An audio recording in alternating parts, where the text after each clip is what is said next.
우리가 나도 모르게 하는 행동 중에 의도치 않게 우리의 가치를 깎아내릴 수도 있는 행동들에 대해서 알려드리려고 합니다. 당연히 계속해도 됩니다. 남들이 어떻게 보든지 말든지 상관없지. 그렇지만 굳이 일부러 나쁘게 보일 필요는 없으니까 그냥 알려드려 봐요. 혹시 내가 이러나? 싫은데? 싶으면 개선하면 돼요. 생각지도 못했는데 누군가에게는 굉장히 거슬릴 수도 있는 행동들. 첫 번째, 차 문 세게 닫기. 쾅! 플러스 차 얻어 탈 때 쓰레기 짱 박아두는 행위.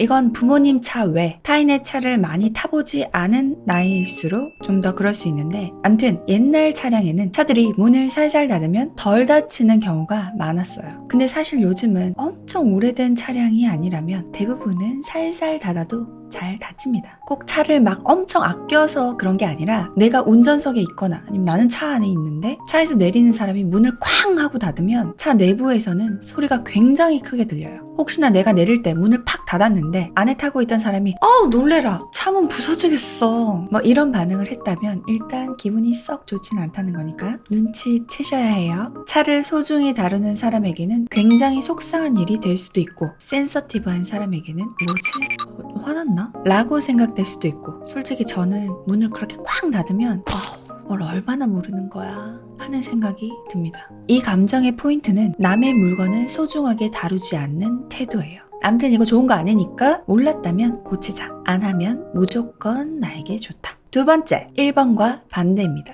차 오지게 아끼기.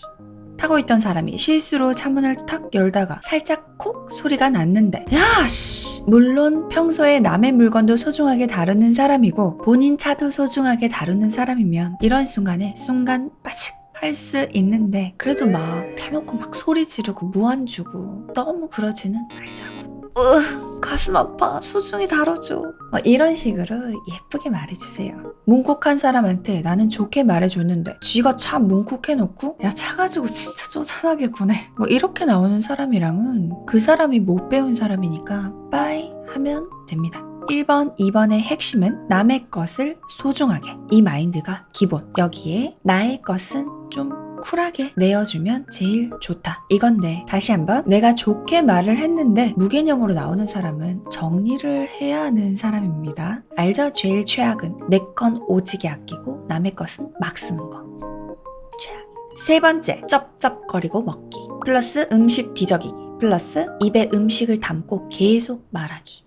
오랜만에 소개팅에서 호감 가는 사람을 만나 너무 기분이 좋았습니다. 대화도 너무 잘 됐는데 식사를 하는데 파스타를 후 막 다 튀어 짭짭짭짭짭 하면서 식사를 하시더라고요. 흔들리는 동공 겨우 진정시켰습니다 라는 후기를 받은 적이 있지. 제 지인 중에는 같이 점심을 먹는 직장 동료가 같이 먹는 반찬을 계속 뒤적여서 그 사람과 밥을 먹지 않으려고 늘 다른 메뉴를 선택해서 같은 식당으로 가지 않으려 노력했다 하는 경우도 있었어요. 꼭 이런 게 아니더라도 지나치게 짭짭 하시는 분들, 반찬 가져갈 때 막 양념 막 그릇에 막 다 묻혀놓고 가져가는 사람들. 우리 지금은 옛날처럼 한솥밥에 밥 비벼 먹고 모든 사람끼리 내외하는 그런 거는 아니잖아요. 집에선 가족끼리 그러더라도 외부에서는 기본적으로 오물오물 깔끔하게 자기가 짚은 건 가져가서 본인 그릇에서, 음식은 입안 꽉꽉 채워서 계속 그렇게 말하는 건 좀 주의하자. 네 번째, 손톱으로 뜯기. 계속 뜯어서 먹기까지 하면 에이 자꾸 뜯지 마 했더니 나 애정결핍이라서 그래. 이건 뭔 소리야. 애정 결핍인 건 그렇고 손톱을 뜯는 게 보기 좋지 않아 보인다 이 말인데, 손톱 거스름이 일어나서 한두 번 뜯을 수 있지, 습관적으로 계속 물어 뜯는 걸 말하는 거예요. 애기들 코 파는 거랑 별 차이 없어 보이는 행동입니다. 위생상으로도 실제로 좋지 않고 은근히 대놓고 없어 보일 수 있다. 다섯 번째, 쩍벌 플러스 다리 떠는 습관. 덜덜덜덜덜덜. 저는 개인적으로 이거 학교에서 좀 가르쳐야 하는 덕목 중에 하나가 아닌가 하는 생각을 진심으로 합니다. 없어 보이는 건 둘째치고 다른 사람들의 시야에 큰 거스름을 주죠. 다리 떠는 것도 습관이 되면 자신도 모르게 덜덜덜덜 계속 떨게 되는데, 고치면 무조건 본인한테 좋다. 긴 말 안 할게요. 여섯 번째, 인사 안 하기 플러스 인사 안 받기.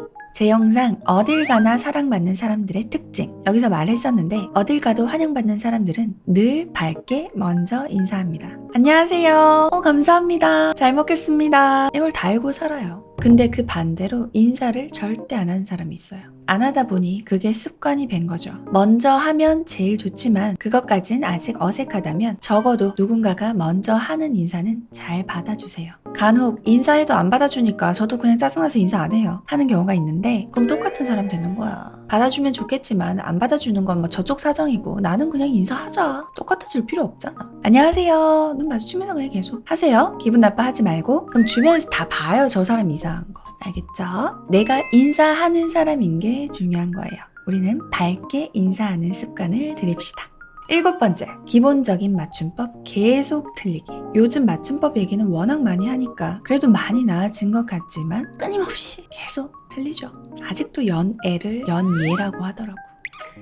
아무튼 특히나 입사 원서를 쓸 때 혹은 업무 메일을 보낼 때 이런 사소한 맞춤법이 틀리면 이 사람은 우리 회사 혹은 나를 이 정도밖에 생각을 안 하나? 이렇게 생각할 수도 있다고 하더라고요. 근데 또 본인이 틀려서 그걸 말해주면 고작 이런 걸로 튀게 그러네. 지는 안 틀리나? 막 이러는 분들도 있는데 몰랐네? 고마워? 하고 고치면 된다. 오케이? 띠껍게 생각할 필요 없다. 본인이 틀렸잖아. 고치면 무조건 나에게 좋다. 그리고 그 외에 말할 때마다 욕 섞어서 하기, 길거리에 침 뱉기, 쓰레기 막 버리기. 사실 이건 기본이라 뭐 앞에 넣지도 않았는데 담배 사서 종이 뜯어서 땅에 버리고 담배 피우고 담배 꽁초 바닥에 버리고 침 뱉고. 담배를 피우는 건 자유지만 공공재는 공공의 것입니다. 남들이 다 그런다고 본인도 그럴 필요는 없다. 우린 다르잖아. 그쵸? 은근히 없어 보이는 게 아니라 대놓고 없어 보여. 여러분들은 이 중에 몇 가지의 행동을 하고 있나요? 이런 것까지 신경 써야 돼? 이런 걸로 사람 판단하는 게 이상한 거 아닌가? 혹시 이런 생각이 드나요? 처음에 말했듯 계속 하셔도 됩니다. 하지만 내가 좋아하는 사람이 혹시나 나의 이런 점을 보고 하게 되는 일은 없어야 하지 않겠어요? 안 하면 본인에게 좋다고. 실행은 당신의 자유입니다.